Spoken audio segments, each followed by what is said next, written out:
এটা তো আপনাদেরকে মালদার ছবি দেখালাম, কিন্তু গতকালই আমরা কাঁথির ছবিও দেখিয়েছিলাম, যেখানে আবাসে কেলেঙ্কারি, শাসক দলের ঘরে দুর্নীতির গন্ধ। আবাসের টাকা মেরে পেল্লাই বাড়ি বানিয়ে ফেলেছেন সেখানকার তৃণমূল কাউন্সিলর। যদিও চাপে পড়ে তিনি স্বীকার করে নিয়েছেন বিষয়টি। তৃণমূল কাউন্সিলর নাম হচ্ছে সন্দীপ জানা। কিন্তু প্রশ্ন এখানে, সরকারি প্রকল্পে সেখানে জালিয়াতি হচ্ছে, কেন্দ্র সরকারের প্রকল্প এখানে আনতে দেওয়া হচ্ছে না, এরপরও কি এই চুরি ধরার পরও কোনো রকম কি ব্যবস্থা নেবে তৃণমূল? দেখুন আপনারাই।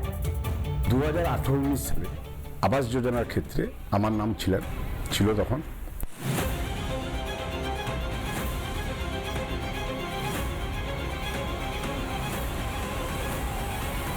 বোঝো কাণ্ড, যে দল নিজেদের সততার প্রতীক বলে দাবি করে সেই দলেই লুকিয়ে চোর। কাঁথি পুর এলাকার 21 নম্বর ওয়ার্ডের ঘটনা দেখুন। গরিবে প্রাপ্য আবাসের টাকা মেরে কি পেল্লাই বাড়ি ফাঁদিয়েছেন তৃণমূল কাউন্সিলর।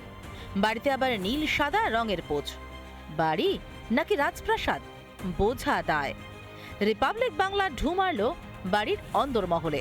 আবাস বাড়ি যেটা বলা হচ্ছে, এই যে ঘর, এটা কিন্তু মার্বেল পাথর দিয়ে বসানো রয়েছে। সিঁড়ি যেন মনে হবে যেন রাজ পরিবারের সিঁড়ির মতন তৈরি হয়েছে। দরজা, এটা কোনো আবাস বাড়ি প্রাপকের দরজা হতে পারে কিনা সেটা নিয়ে কিন্তু ইতিমধ্যে প্রশ্নচিহ্ন দাঁড়িয়ে যাচ্ছে।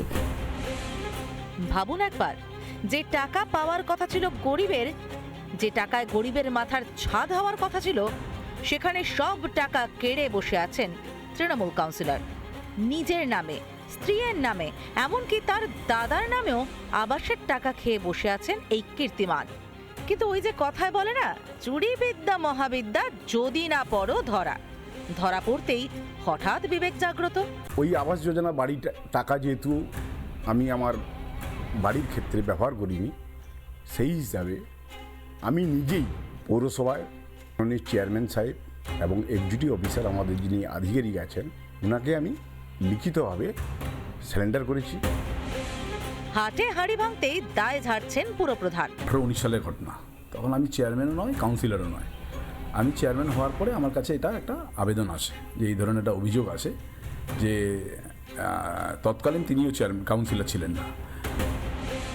তৃণমূলের এই চুরি জোচ্চুরির জন্যই তো 2019 থেকে আবাসের টাকা বন্ধ করেছে কেন্দ্র। কিন্তু তাতেও লজ্জা থাকলে তো। গোটা ঘটনায় জোর সমালোচনা করেছে বিজেপি।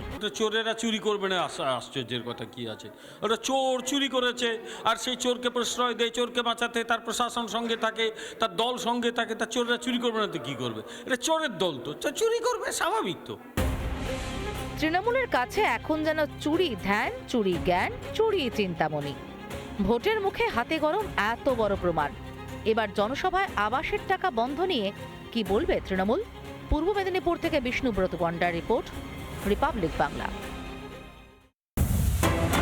নানা ধরনের কন্টেন্ট দেখার জন্য লাইক করুন, শেয়ার করুন আমাদের ফেসবুক পেজ, সাবস্ক্রাইব করুন আমাদের ইউটিউব চ্যানেল। পাশাপাশি অন্যান্য ব্রেকিং নিউজের জন্য অবশ্যই চোখ রাখুন রিপাবলিক বাংলায়।